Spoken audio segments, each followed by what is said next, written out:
அஸ்ஸலாமு அலைக்கும். Hi guys, இன்னைக்கு பார்த்தீங்கன்னா சூப்பரான ஒரு பிரேக்ஃபாஸ்ட் ரெசிபி தான் பார்க்க போகிறோம். பிரெட் கொத்து எப்படி செய்யலான்னு பார்க்கலாம் வாங்க. நல்லா இரும்பு கடாயில் நல்லா 4 டேபிள் ஸ்பூன் ஆயில் சேர்த்துக்கலாம்.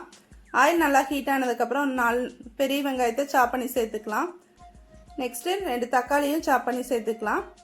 நெக்ஸ்ட்டு ஒரு 3 பச்சை மிளகாய், கொஞ்சமாக கருவேப்பிலையும் இந்த மாதிரி கட் பண்ணி சேர்த்துக்கலாம். சேர்த்துட்டு நல்லா கண்ணாடி பத அளவுக்கு மிக்ஸ் பண்ணி கொடுத்தா போதும். நெக்ஸ்ட்டு இதுக்கு தேவையான மசாலா: 1/2 ஸ்பூன் காஷ்மீர் மிளகாய் தூள், 1/2 ஸ்பூன் கரம் மசாலா தூள், 1 ஸ்பூன் சிக்கன் மசாலா தூள் சேர்த்துக்கலாம். சேர்த்துட்டு நல்லா ஒரு மிக்ஸ் பண்ணி கொடுத்துக்கலாம். மிக்ஸ் பண்ணி கொடுத்துட்டு நெக்ஸ்ட்டு பார்த்தீங்கன்னா இதுக்கு தேவையான அளவு உப்பு ஆட் பண்ணிக்கலாம். உப்பு சேர்த்துட்டு நல்லா ஒரு மிக்ஸ் பண்ணி கொடுத்துக்கலாம். நான் இன்றைக்கி பார்த்தீங்கன்னா நான் மைதா பிரெட் தான் ஒரு பாக்கெட் எடுத்துருக்கேன். நீங்கள் வீட் பிரெட் வேணாலும் ட்ரை பண்ணி பார்க்கலாம்.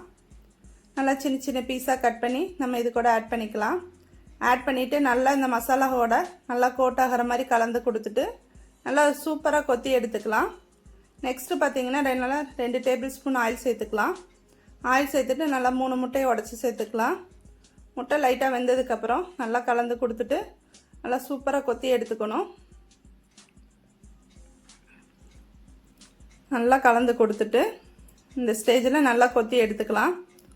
சூப்பரான பிரேக்ஃபாஸ்ட் ரெடி. கண்டிப்பாக ட்ரை பண்ணி பாருங்கள். கம்மியான டைமில் குயிக்காக செஞ்சிடலாம். குழந்தைகளுக்கெல்லாம் நல்லா விரும்பி சாப்பிடுவாங்க. எப்படி இருக்குன்னு ட்ரை பண்ணி பார்த்துட்டு கமெண்ட் பண்ணுங்கள். தேங்க்யூ.